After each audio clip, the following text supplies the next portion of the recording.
તો આજે આપણે બનાવવાનું છે રીંગણાનો ઓળો.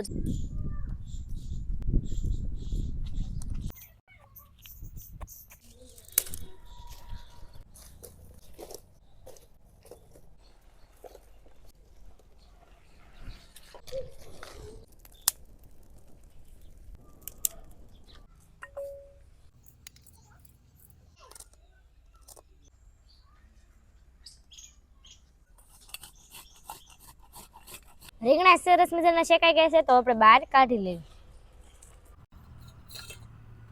તો હવે આપણે રીંગણા ફોલી નાખવી. તો રીંગણા સરસ રીતે ફોલી નાખ્યા છે તો આપણે તેને સૂંદો કરી નાખશું.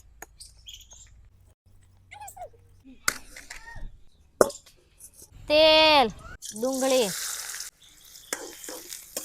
ટમેટા, આદુ મિક્સ કરી દઈશું. મીઠું, મરચું, હળદર, ધાણા જીરું મિક્સ કરી દઈશું.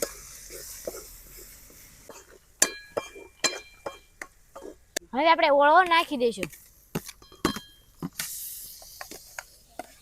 મિક્સ કરી દઈશું.